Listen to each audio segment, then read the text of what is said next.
Assalamualaikum warahmatullahi wabarakatuh, teman-teman semuanya. Pada kesempatan kali ini kami kelompok 7 akan menyampaikan materi tentang kultur jaringan tumbuhan yang terdiri dari anggota. Yang pertama ada Faridah Aryani, yang kedua ada Lutfi Anissa, yang ketiga ada Faza Askia, yang keempat ada Ila Nur Aisyah, dan yang terakhir ada Oktaviani Susanti. Nah, yang selanjutnya yang pertama akan disampaikan oleh Lutfi Anissa Bila. Yang pertama, saya Lutfi Anissa akan menjelaskan tentang pengertian kultur jaringan. Kultur jaringan adalah suatu metode untuk memisahkan atau mengisolasi bagian dari tanaman seperti sel, jaringan, atau organ, baik daun, akar, batang, tunas, dan sebagainya, serta membudidayakannya dalam lingkungan yang terkendali secara in vitro atau aseptik sehingga bagian tanaman tersebut dapat memperbanyak diri atau beregenerasi menjadi tanaman yang lengkap. Yang selanjutnya ada prinsip dasar kultur jaringan. Teknik kultur jaringan memanfaatkan prinsip perbanyakan tumbuhan secara vegetatif. Berbeda dari teknik perbanyakan tumbuhan secara konvensional. Teknik kultur jaringan dilakukan dalam kondisi aspektif di dalam botol kultur dengan medium dan kondisi tertentu.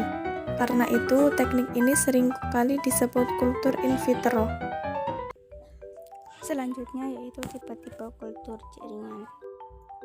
Yang pertama, kultur meristem. Meristem adalah bagian tanaman yang sel-selnya bersifat meristematik dan aktif membelah. Yang kedua, kultur ujung tunas. Menggunakan eksplan bakal tunas apikal atau tunas aksilar. Yang ketiga ada kultur embrio. Mengkulturkan embrio psikotik secara in vitro. Keempat ada kultur dan fusi protoplas. Istilah protoplas mengacu pada sel tanaman tanpa dinding sel atau isi sel yang terbungkus hanya oleh membran plasma. Yang kelima, kultur mikrospora. Mikrospora dapat dijumpai pada tanaman bunga yang masih kuncup. Yang keenam ada kultur kalus dan kultur suspensi.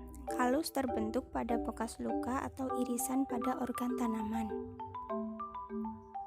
Secara in vitro, kalus akan terbentuk pada bagian irisan atau luka dari organ yang dikulturkan.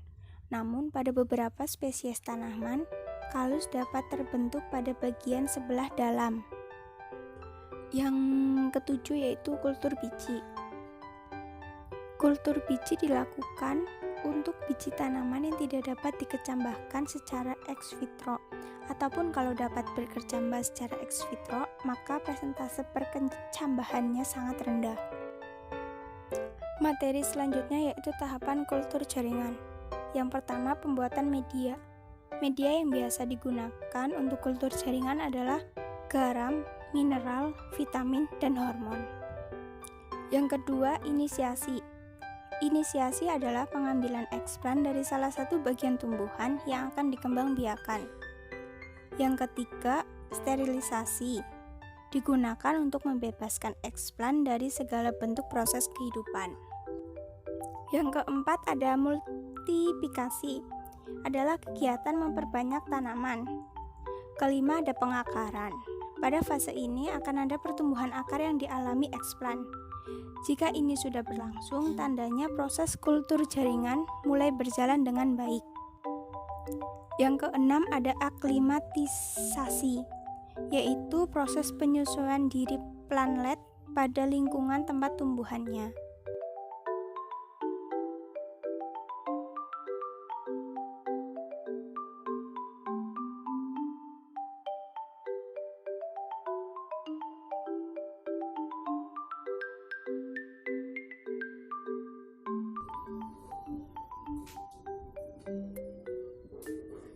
Masalah-masalah dalam kultur jaringan. Yang pertama ada kontaminasi. Kontaminasi adalah gangguan yang sangat umum terjadi dalam kegiatan kultur jaringan. Fenomena kontaminasi sangat beragam, dapat dilihat dari jenis kontaminasinya seperti bakteri, jamur, virus, dan lain-lain. Yang kedua ada pencoklatan. Pencoklatan atau browning adalah suatu keadaan di mana muncul warna coklat atau hitam yang menyebabkan tidak terjadi pertumbuhan atau perkembangan pada eksplan.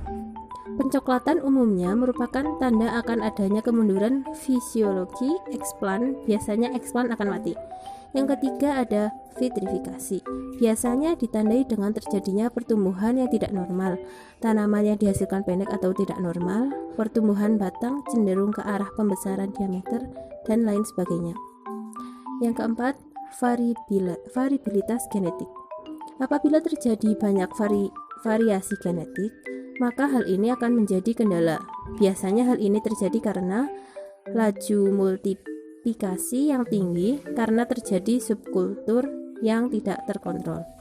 Yang kelima ada pertumbuhan dan perkembangan.